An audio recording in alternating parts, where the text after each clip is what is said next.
Abelardo Cufia, de la precisión a la exactitud. Rapaceani y Lonas, nuevo desafío. Nos proyectamos al mundo. Agricultores Federados Argentinos, Sociedad Cooperativa Limitada, brinda inigualables productos y servicios, sumando valor a la producción. A comienzos del siglo XX, en la por entonces Villa Marcos Juárez, la Sala del Teatro Español, inaugurada en 1914, fue sede de numerosas presentaciones de importantes compañías teatrales. Los elencos de los famosos radioteatros hacían giras por el país y Marcos Juárez fue partícipe de muchas de sus actuaciones. Y con el correr de los años, la afición por el teatro hizo surgir algunos grupos de aficionados locales, hasta que, a mediados del siglo pasado, nació una importante institución artística. Y así nació, el 28 de abril de 1953, la Peña Artística Elevación. Y hoy, Marcos Juárez les cuenta su historia. Bienvenidos. Bueno, la Peña Artística Elevación es una de las instituciones pioneras, junto con el Yarabí, de la cultura de la ciudad. La relación que tenía mi familia es porque mi papá estuvo entre el grupo fundador y además fue uno de los que más trabajó en lo que era el teatro, porque la Peña nació con una obra de teatro que se llamó El Gavilán.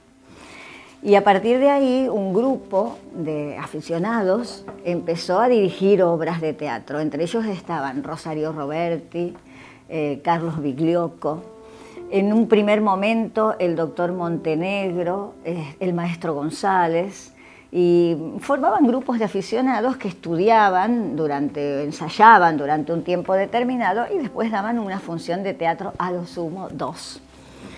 Mucho trabajo para pocas funciones, pero era realmente un acontecimiento para la ciudad, o sea, asistía prácticamente todo el pueblo a esas funciones teatrales. Y mi papá se preocupó mucho, él siempre le gustó todo eso, le gustó lo que era el arte, todo. Y bueno, formó la Peña, que terminó estando donde está el Pisurno ahora. Mi papá, aparte de ser presidente de la Peña, fue director de teatro, junto con el papá de Inés Garrigós, con Rubén Garrigós. Hicieron muchas obras. Al comienzo, la Peña Elevación estaba ubicada en España al 125, una casona vieja donde hoy está el centro comercial, y desde 1964 en su tradicional sede de San Martín al 1044, donde actualmente se encuentra la Escuela Especial Dr. Jorge Loinas.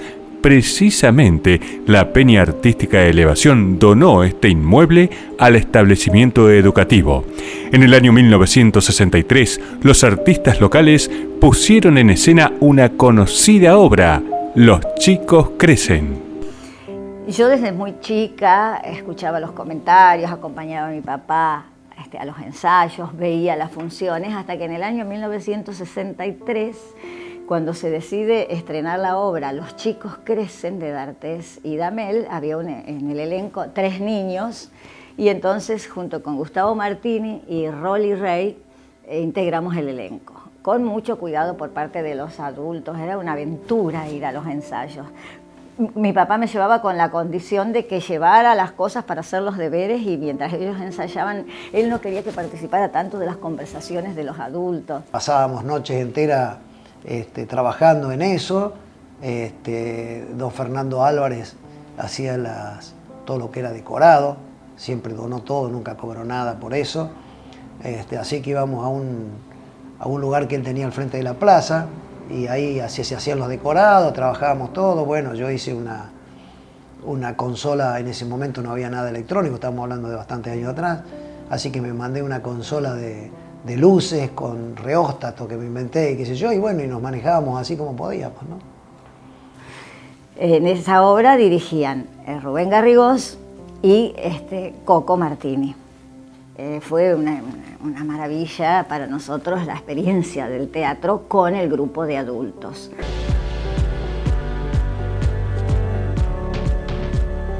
Abelardo Cufia, agricultura de precisión, responsabilidad, calidad, creatividad, experiencia, porque lo que hacemos, lo hacemos con pasión. Abelardo Cufia, de la precisión a la exactitud.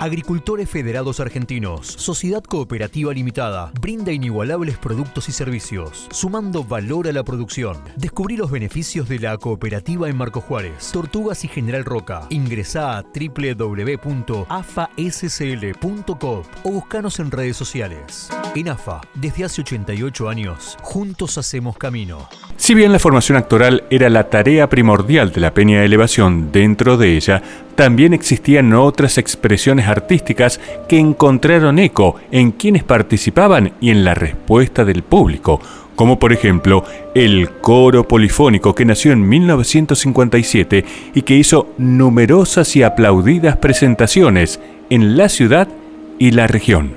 La Peña también se inicia con la creación de un coro, que era muy importante porque fue dirigido en aquel momento por Coca Curti de Toselli, una persona muy conocida también, y que en su momento después fue la vicedirectora del CPA.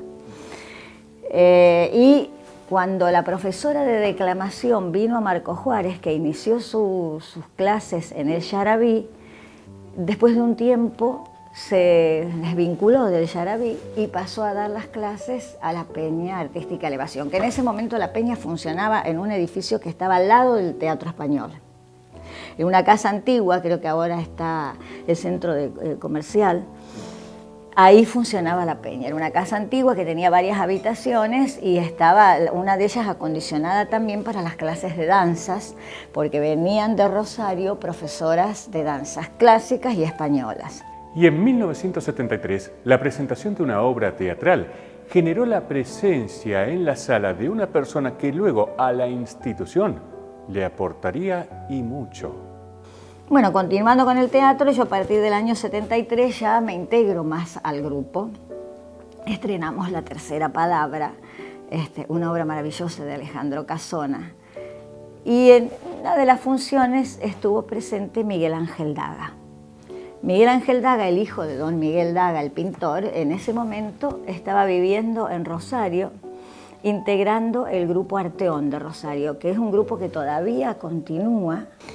Y Miguel nos propuso hacer un taller de actores. Para nosotros eso era un sueño cumplido. Miguel en ese momento con sus compañeros de Arteón viajaba a Buenos Aires a tomar clases con Hedy Krila, que fue una de las maestras de teatro más importantes que tuvo el país, porque es la que trajo a la Argentina el método Stanislavski. Así que Miguel transmitía lo que aprendían en Buenos Aires. Y la llegada de Miguel Daga a la Peña Elevación generó el estreno de una obra que fue un verdadero suceso en la ciudad.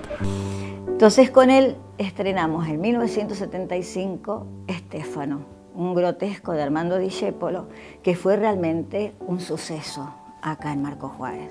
Una obra hecha con un montón de detalles y con muy cuidada la actuación. Hicimos giras, fuimos por varios pueblos del interior y hasta la llevamos a la ciudad de Rosario, a la Sala Labardem. Al año siguiente hicimos He visto a Dios, otro grotesco, y a partir de ahí cambia la historia porque cuando mi padre fue director de Cultura en la municipalidad, decide crear un taller municipal de actores. Y a ese taller municipal de actores lo va a dirigir Miguel Daga. La Peña cede las instalaciones para que funcionara el taller municipal. Ya nosotros cuando hicimos He visto a Dios habíamos acondicionado el lugar. La Peña funcionaba ya en el local que ahora ocupa la Escuela Loinas, que fue comprado por la comisión de la Peña y posteriormente donado a la escuela. Y volteando unas paredes logramos hacer una sala propia. Era un sueño tener sala propia y además poder hacer temporadas. Dábamos las funciones durante 2 meses y eso para nosotros en el interior era una novedad absoluta porque siempre se ensayaba muchísimo para una función o a lo sumo 2. Entonces, acostumbrar al público, una sala chica que tenía capacidad para 50, 60 espectadores, pero tener en el cartel en Marcos Juárez la posibilidad de elegir durante 2 meses una fecha para una función era realmente una novedad y para nosotros un sueño. Aquella institución artística que fundó un grupo de vecinos en 1953 fue una de las más recordadas y notables de la ciudad y luego de 31 años de actividad, en 1984 la Peña Elevación finalizó. Otra de las grandes instituciones de la ciudad que ya forman parte del patrimonio de la memoria colectiva de Marcos Juárez. Para mí, yo creo que es lo que realmente marcó mi vida, porque tanto en la escuela de declamación, a cargo de Celia Ferrero, que era la profesora que venía de Córdoba, como lo que fue participar del grupo de teatro, es lo que yo soy. Era un orgullo para mí que mi viejo fuera el presidente de la Peña. Era, te diría, una de las pocas instituciones de cultura que había en Marcos Juárez. Y bueno, yo recuerdo mucho la participación de Miguelito Daga. Miguel Daga fue un genio, un director de teatro espectacular y actor también. Nosotros después, yo ya me dediqué más a la parte técnica, y así que con Gustavo Martínez, que es mi homónimo, pero Martínez de apellido, los dos Gustavo, él hacía las luces, yo hacía las luces y hacía el sonido. Realmente fue importantísimo porque era la única institución en la que se hacía teatro, con gente de la ciudad. Fue un semillero realmente de vocaciones, fue ¿qué te puedo decir? El lugar donde estos actores que eran legendarios, Jorge Bonfigli, Ángel Goyano, Kela Lobos, Tele Sacia, gente, Oscar Gurdulich, había muchísima gente trabajando en la escenografía. Uno de ellos, muy importante, que trabajaba junto con mi padre y junto con Coco Martini, era Fernando Álvarez. Y Fernando, cuando estrenamos la obra He visto a Dios, que inauguramos la sala propia, donó todo el equipo de luces y de sonido que se estrenó en esa obra y que después que se disolvió el Teatro Municipal desapareció. No sabemos a quién le dieron todo ese material técnico, que era importantísimo porque la consola había sido hecha, la había hecho hacer Miguel Daga en Rosario por técnicos del Teatro del Círculo. Eso lo donó Fernando Álvarez a través de la IPF, que era su empresa, ¿no? Colaboraban con total desinterés. Totalmente amor al arte, sí, amor al arte. Era todo a pulmón.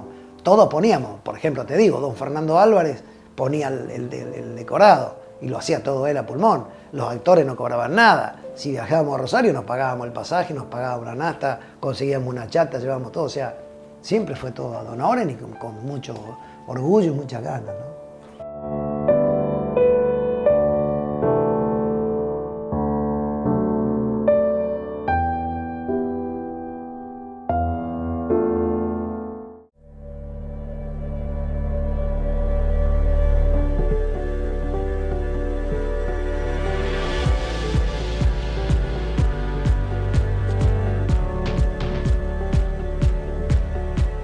Rapachiani Lonas, tanques bolsa, tanques australianos desmontables, comederos para fitlots, fundas para fardos, celdas australianas, lonas para transporte y maquinaria agrícola. www.rapachiani.com. Nuevo desafío, nos proyectamos al mundo. Abelardo Cufie, agricultura de precisión, responsabilidad, calidad, creatividad, experiencia, porque lo que hacemos, lo hacemos con pasión. Abelardo Cufie, de la precisión a la exactitud. Cuenta la historia que la primer despensa que se abrió en la ciudad fue de la familia Borri, los padres de los recordados y conocidos Héctor y Ezio Borri. Durante las primeras décadas de la por entonces Villa Marcos Juárez, las necesidades alimenticias de la población se cubrían con los grandes almacenes de ramos generales, en donde además se podían comprar muchos otros productos de consumo en el hogar. Desde finales del siglo XIX y las dos primeras décadas del siglo XX, llegaron a coexistir en la ciudad más de 25 comercios de estas características.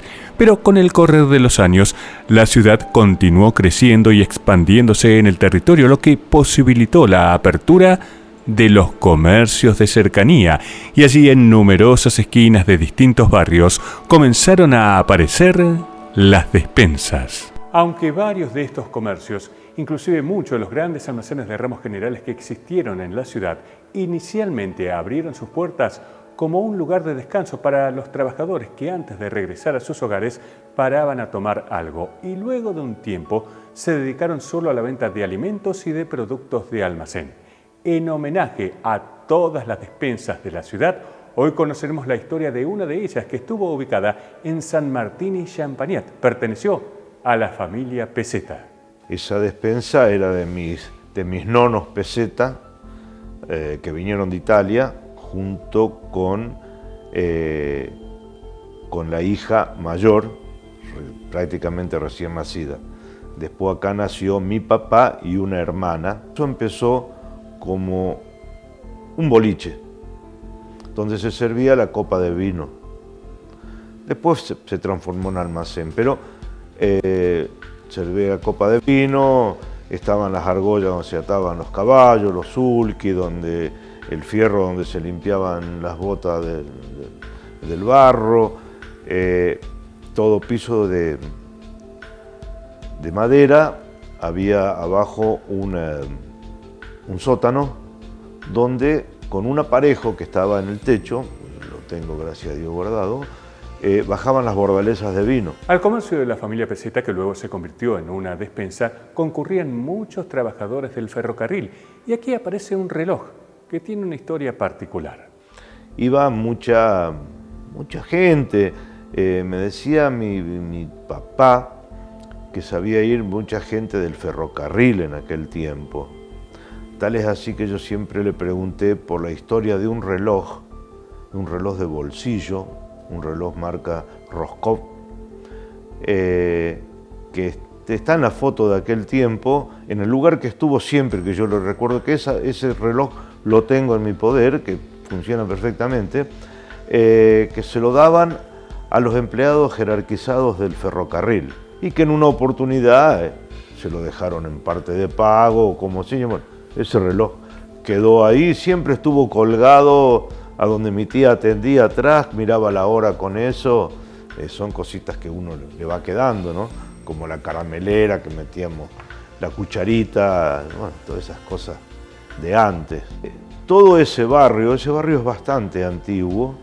Se formó el Club Argentino, no puedo dar fechas ni nada, lo único que sí que siempre me decía, mi nono Peseta es de los que pusieron los árboles que estaban atrás de la cancha de fútbol, los eucaliptus esos, que después al vender toda esa parte obviamente se sacaron, había puesto los eucaliptus y con un señor barovero cuidaban las canchas de tenis. Y estos comercios de cercanía que comenzaron a aparecer en distintos puntos de la ciudad a medida que la población crecía, tuvieron y tienen una relación muy estrecha con sus clientes, con los vecinos del barrio donde están asentados. Incluso la atención fuera del horario comercial, cuando surge una necesidad, siempre está dispuesta. Adentro estaban las piezas porque se vendía el querosén por litro, se vendía el carbón en bolsitas, que mi tía hacía las bolsitas para poner el carbón, se vendía el azúcar en bolsitas, estaba todo a granel y como era antes, ¿no? Que a su vez entre todas esas bolsitas se hacían tiempos para tener la quinta, las gallinas y todo, bueno. Pero gente italiana muy laburadora, muy laburadora.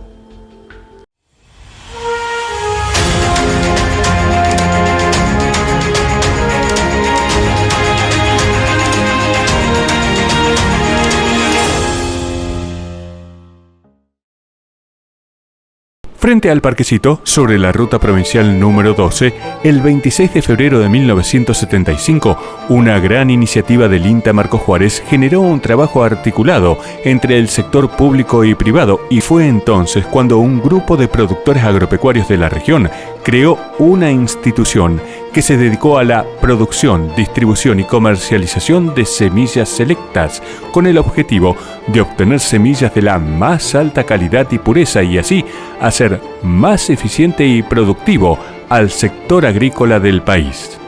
Y esa institución se llamó Cooperativa de Productores de Semillas Limitada. La Cooperativa de Semillas nació a iniciativas del INTA, de Marcos Juárez, porque como creaban semillas originales, necesitaba un ente que las comercializara. Entonces se fundó con los productores de Marcos Juárez un ente para eso. Para multiplicar variedades de INTA, sobre todo de variedades autóctonas como el trigo, y porque la producción del INTA no alcanzaba para la gran demanda que tenía, porque eran muy exitosas las especies de trigo que se habían creado, a partir del programa trigo del INTA de acá, que habían tenido mucho éxito con la obtención de variedades de trigo, como el Marcos Juárez INTA, que fue el más famoso, después salió uno de Leones INTA, intentando, con los nombres de las variedades, hacer conocer las ciudades de la región. Bueno, como te decía, no alcanzaba la producción para la gran demanda que tenían, entonces digamos, el modelo posible que se creó fue el tema de hacerlo multiplicar por una cooperativa. Esta cooperativa surge a nivel nacional, se crearon 5 en todo el país, con la finalidad de distribuir los materiales de semilla que producía el INTA en todo el país. Pero cuando se trabajaba en eso, fundamentalmente las semillas de trigo, se llegó a hacer hasta 100.000 bolsas de semilla de trigo solamente. Este grupo de productores que aceptó el desafío de comenzar a producir y comercializar las semillas de alta calidad que había creado el INTA Marcos Juárez, inició su actividad en un edificio administrativo y con el tiempo se logró la construcción de las instalaciones en la Ruta 12. La sede original de la cooperativa está ubicado en Beiró y Chacabuco, donde funcionaba el edificio, digamos, la oficina de la cooperativa Tambera Zona Norte, que era una cooperativa integrada por productores tamberos del norte de Marcos Juárez, de la cual el señor Aldo Romanini era gerente. Entonces, como en principio no había muchos recursos, Romanini era gerente a su vez de las 2 cooperativas. El INTA cedió un terreno donde están los galpones y las oficinas. Primero se hizo un galpón de unas medidas muy importantes de 100 metros por 50, donde se almacenaba toda la semilla en bolsa. Era una semilla original. Eso duró 20 años aproximadamente. Íbamos a los campos con los compresores, limpiábamos las máquinas, todo para que no hubiera mezcla. Constatábamos la humedad, cosa de que no tuviera problemas de humedad el poder germinativo. Contratábamos el control de malezas mientras estaba el cultivo, la siembra. Bueno, esa era toda mi función. La cooperativa de semilla entregaba la semilla base para que el productor la sembrara y la producción la entregaba en la cooperativa de semilla. Y después la cooperativa de semilla la comercializaba. Que se habían adherido al plan, después se cosechaban, se clasificaba, se embolsaba y se vendía. Los directores de la cooperativa tenían la intención de que fuera regional. Por eso teníamos multiplicadores en Corral de Busto, en Leones, en Mertinger, en Roca, bueno, acá por supuesto. En 1994 la cooperativa de semillas es adquirida por la Cooperativa General Paz y funcionó como semillero y siempre en la Ruta 12 hasta el año 2002. Ya el negocio no era el mismo y se resolvió cerrarla la cooperativa y se hizo cargo de la Cooperativa General Paz. Porque el negocio se había complicado, ya no era más el negocio de la semilla original, ya los balances eran negativos y bueno, se luchó un par de años y bueno, no hubo forma de revertirlo y se tomó la decisión de cederlo a alguna cooperativa de Marcos Juárez. Y la que aceptó, digamos, la propuesta fue la Cooperativa General Paz. Ese sistema duró varios años, hasta que en el 97, 98, el INTA deja de hacer ese sistema, lo libera al mercado, a los particulares, no produce más las semillas básicas o originales, entonces las cooperativas quedan prácticamente desmadradas. La cooperativa de semillas estuvo conformada por productores agropecuarios de la región y permitió que desde Marcos Juárez las semillas creadas por el INTA pudieran llegar a distintos puntos de la Argentina. La Cooperativa General Paz la adquirió en 1994, continuó su labor como semillero hasta el año 2002 y a partir de ese año sus instalaciones fueron utilizadas para almacenar soja y desde el año 2006 se reconvirtió en una planta de fertilizantes a granel y líquido. Y empezamos a trabajar, a aprender porque nadie, ni los del directorio ni yo teníamos experiencia en la producción hacia campo, ¿no? De todas maneras, el ingeniero Leonardo Galetti, que estaba a cargo de la producción de semillas, él nos orientó bastante cómo producirla, y que fuera una semilla, digamos, que salía como en categoría de original, como la misma que producía el INTA. Para mí fue muy importante porque acá le abasteció a Marcos Juárez y digamos, a varias zonas del país con semillas del INTA, ¿no es cierto?, creadas por el INTA, que eran semillas que estuvieron a la cabeza, digamos, en ese momento, ¿no? Eran semillas de muy importante rendimiento. Se vendió en todo el país, prácticamente en todo el país, y sobre todo el trigo Marcos Juárez INTA fue un boom, fue un antes y después del trigo, digamos. Con la vuelta a clases, no olvides que es muy importante tener al día las vacunas correspondientes al calendario único de vacunación. Para niñas y niños de 5 y 6 años, triple viral, triple bacteriana celular, polio y varicela. Son gratuitas y se aplican sin pedido médico. Te esperamos en nuestros centros periféricos de salud municipales para revisar tu carnet y completar el calendario de vacunación. En Barrio Sur, General Paz y Quintana, de 7 a 13 horas. En Barrio Sabatini, Rawson y Saavedra, de 7 a 17. Y en Villa Argentina, Hernández 1746, de 7 a 17 horas. Las vacunas nos protegen a todos. Secretaría de Salud Pública, Municipalidad de Marcos Juárez. En la por entonces Posta de Espinillos e inclusive en los inicios de la Villa Marcos Juárez no había escuelas para la educación de los niños. Por tal motivo, algunas colectividades de extranjeros iniciaron sus propias instituciones educativas, como por ejemplo la Sociedad Suiza Alemana y la Sociedad Italiana. Pero el continuo crecimiento de la población hizo que las autoridades de la flamante villa, a tan solo 1 año y medio de su fundación oficial, habilitaran la primera escuela pública, la cual todavía sigue vigente. Y esa será la historia de nuestro próximo encuentro. Vamos a conocer y recorrer los más de 130 años de vida de la Escuela Rivadavia. Los esperamos la semana que viene. Gracias por la compañía.